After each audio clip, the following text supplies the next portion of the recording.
ప్రియులారా, ఇంతవరకు దేవుని వాక్యములో మనము దేవుని యొక్క పాటలను వాక్యానుసారంగా దేవుడు పాటల ద్వారా మాట్లాడుతూ వచ్చాడు.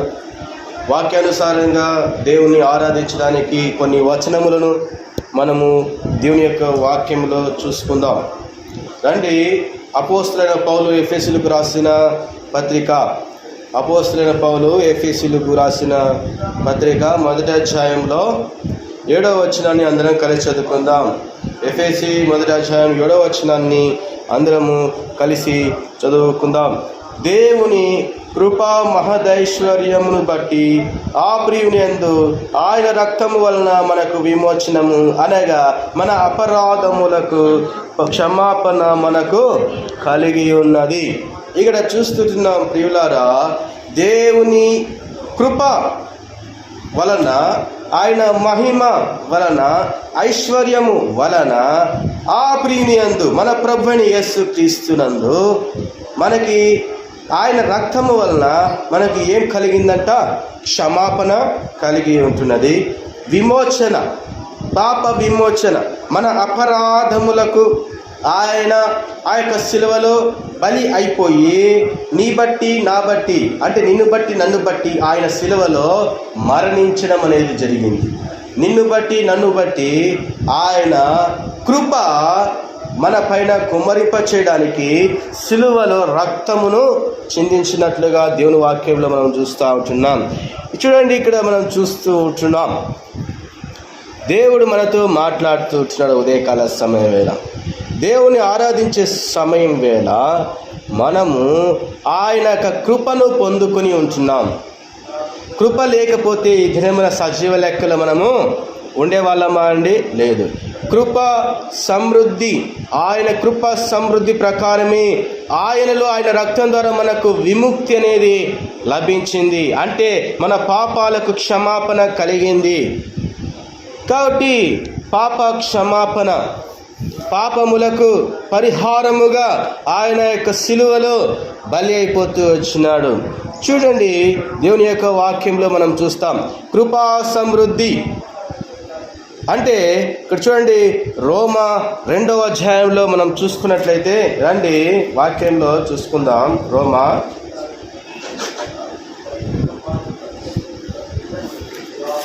అపోస్తలుడైన పౌలు రోమీయులకు రాసిన పత్రిక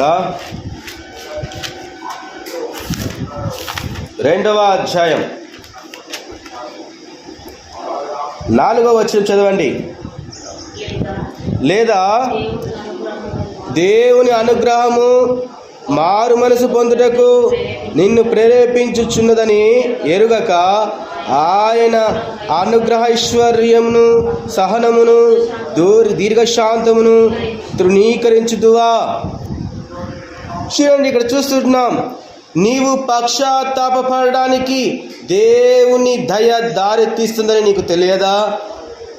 ఆయన దయా సమృద్ధిని, సహనాన్ని, ఓర్పును చిన్నచూపు చూస్తున్నావా?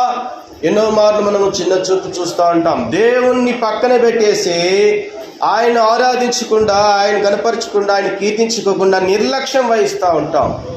ఆయన త్యాగమును, ఆయన చేసినటువంటి గొప్ప త్యాగాన్ని మరిచిపోయి దేవుణ్ణి ఆరాధించలేటువంటి పరిస్థితుల్లో ఉండిపోయేటువంటి వారిగా వస్తూ ఉంటాం అనేక మార్లు. అయితే దేవుడు తన కృప మహిమైశ్వర్యము చొప్పున దేవుడు నిన్ను రక్షించుకున్నాడు, పాప క్షమాపణ దయచేసి ఉంటున్నాడు. ప్రియులారా, అందుని బట్టి దేవునికి స్తుతి చెల్లించేటువంటి వారిగా మనం ఉండాలని దేవుని వాక్యము సెలవిస్తూ ఉంటా ఉన్నది. చూడండి, అంతేకాదు మరి 2వ కొరింథీ దేవుని వాక్యం చూద్దాం. అపోస్తలుడైన పౌలు కొరింథీయులకు రాసిన 2వ పత్రిక చూడండి, దేవుని వాక్యంలో 2వ కొరింథీ 8వ అధ్యాయం 2వ కొరింథీ 8వ అధ్యాయం 9వ వచనంలో మనం చూస్తాం. 9వ వచనంలో, మీరు మన ప్రభువైన యేసు క్రీస్తు కృపను ఎరుగుదురు కదా, ఆయన ధనవంతుడై ఉండి మీరు తన దారిద్ర్యము వలన ధనవంతులు కావాలని మీ నిమిత్తము దరిద్రుడాయను. ఎలా అంటే దేవుడు మన నిమిత్తం ఆయన ఏమైపోయాడంట? దరిద్రుడయ్యాడు. మనల్ని ఏం చేశాడు? ధనవంతులుగా ఎంచుకొని ఉంటున్నాడు. ఆయన యొక్క సిరి సంపదలు మొత్తము మన పైన కుమ్మరింపజేస్తూ వచ్చాడు. సకల ఐశ్వర్యముల చేత ఆయన యొక్క మహిమ, కృప, ఐశ్వర్యములు మన పైన కుమ్మరింపజేస్తా వచ్చినాడు. మనల్ని బట్టి ఆయన ఎంతగానో ప్రేమిస్తూ వచ్చినాడు. నీ కొరకు, నా కొరకు, మనకు రావాల్సిన దరిద్రత తన మీద వేసుకున్నాడు. ఎంత గొప్ప ప్రేమ మన యేసు మన పైన చూపించుచున్నాడు. మన ప్రభువైన యేసు క్రీస్తు కృప మీకు తెలుసు కదా. ఆయన ధనవంతుడై ఉన్న మీకోసం దరిద్రుడయ్యాడు. ధనవంతుడై ఉండి దరిద్రుడుగా మారిపోయినాడు, దరిద్రుడిగా అయిపోయి ఉంటున్నాడు. ఆయన దరిద్రం వల్ల మీరు ధనవంతులు కావాలని ఆయన ఉద్దేశం. చూడండి, ఆయన ఎప్పుడైతే మన దరిద్రాన్నంతా ఆయన మీద వేసుకున్నాడు, మనమంతా ఏమైపోయినామంట? ధనవంతులం అయిపోయినాం. దేవా, నాలో దరిద్రత నీ మీద వేసుకున్నావు, నన్ను ధనవంతుగా చేశావు, అందుని బట్టి స్తుతి చెల్లిస్తాను. నీ కృప నా పైన కుమ్మరింపజేశావు, నీ మహిమ నా పైన నిండారా కుమ్మరింపజేశావు. నాలో నుండి పాపమునంతా కడిగి పవిత్రపరిచావు. ఆ యొక్క శిలువ రక్తములో మీరు పొందిన దెబ్బల చేత, మీరు చిందించిన రక్తం వల్ల నాకు పాపక్షమాపణ కలిగి ఉన్నది. అందును బట్టి నేను స్తుతి చెల్లిస్తా అని దేవుని సన్నిధిలో ఏం చేయాలంటే మనము ప్రభువుకు స్తుతి చెల్లించేటువంటి వారిగా ఉండాలి. చూడండి, అదేవిధంగా 1 కొరింథీ చూడండి, 1 కొరింథీ 15వ అధ్యాయము, 1 కొరింథీ 15వ అధ్యాయము చూడండి, 57వ వచనం చదవండి.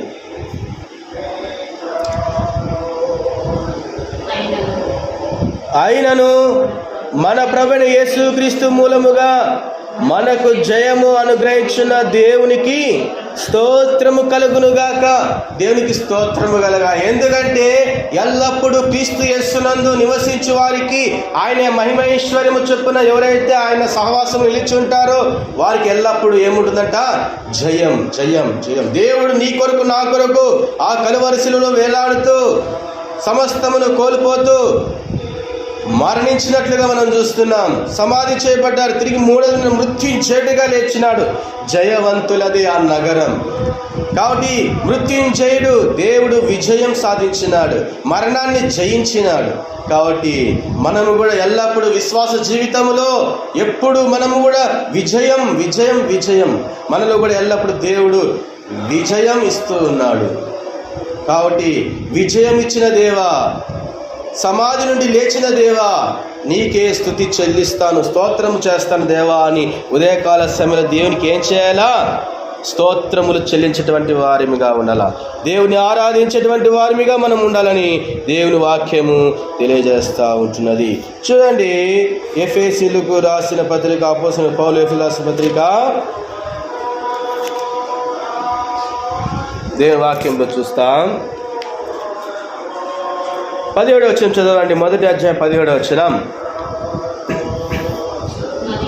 మరియు మీ మనోనేత్రములు వెలిగింపబడినందున ఆయన మిమ్మల్ని పిలిచిన పిలుపు వలనైనా నిరీక్షణ ఎట్టిదో, పరిశుద్ధులలో ఆయన స్వాస్థ్యము యొక్క మహిమైశ్వరం ఎట్టిదో, ఆయన క్రీస్తునందు వినియోగపరిచిన బలాత్యను బట్టి విశ్వసించు మన యందు ఆయన చూపుచున్న తన శక్తి యొక్క అపరిమితమైన మహత్యమేటిదో మీరు తెలుసుకొనవలని మన ప్రభువైన యేసుక్రీస్తు యొక్క దేవుడైన మహిమ స్వర్గీయ తండ్రి తను తెలుసుకొనుటయందు మీకు జ్ఞానమును ప్రత్యక్షతయును గల మనస్సు అనుగ్రహించినట్లు నేను నా ప్రార్థనలందు మిమ్మల్ని గురించి విజ్ఞాపన చేయుచున్నాడు. దేవుడు తండ్రి ఇప్పుడు పాస్తున్న ఏం చేస్తున్నాడు అంటే ఆసీనుడై విజ్ఞాపన చేస్తున్నాడు. సమాధి నుండి లేచినాడు 3వ దినమున. తండ్రి ఇప్పుడు పాస్తున్న ఆసీనుడై విజ్ఞాపన చేస్తున్నాడు. నిన్ను బట్టి, నన్ను బట్టి, నీ పట్ల, నా పట్ల తన కృపను, మహిమైశ్వర్యమును, నీ నా మనోనేత్రములు తెరిచి కఠిన హృదయములు మార్చి మాంసపు గుండెను దేవుడు దయచేస్తూ వచ్చాడు. రాతి గుండెను ఏం చేశాడు? దేవుడు తీసివేశాడు. కాబట్టి ఇట్టి మహాప్రేమను చూపిన దేవునికి స్తుతి చెల్లించకుండా ఎట్లా ఉండగలమండి? దేవుణ్ణి స్తుతించేటువంటి వారిగా ఉండాలని దేవుని వాక్యము సెలవిస్తూ ఉంటున్నది. కాబట్టి దేవాది దేవుడు నీ కొరకు నా కొరకు దరిద్రుడుగా మరి ఆయన మన దరిద్రతను ఆయన మీద వేసుకున్నాడు. మన ప్రభువైన యేసుక్రీస్తు యొక్క దేవుడు మహిమ స్వరూపేయు ఆ తండ్రి ఆయనను తెలుసుకోవడంలో జ్ఞాన ప్రకాశాలు గల మనస్సు మీకు ప్రసాదించాలని దేవుడు తండ్రి కుడి పార్శ్వమున ఆసీనుడై విజ్ఞాపనలు చేసే దేవుడిగా ఉంటున్నాడు. ఎంత గొప్ప ప్రేమ! మనము ఎల్లప్పుడూ సంతోషంగా ఉండాలా, శాంతియుతంగా ఉండాలా, సమాధానకరంగా ఉండాలా, కుటుంబం ఆశీర్వాదకరంగా ఉండాలా. ఎవరిని బట్టి మనము ఈ విధంగా ఈ సజీవ లెక్కలో భద్రపరచబడి ఉన్నాము, ఆశీర్వదింపబడి ఉన్నామంటే ఒక్క యేసుక్రీస్తు ప్రేమను బట్టి. అటువంటి ప్రేమను చూపిన మన ప్రభువైన యేసుక్రీస్తును ఆరాధించడానికి ముందుకు సాగిపోదాం. దేవుడు ఇచ్చిన వాక్య భాగమును దీవించి ఆశీర్వదించునుగాక.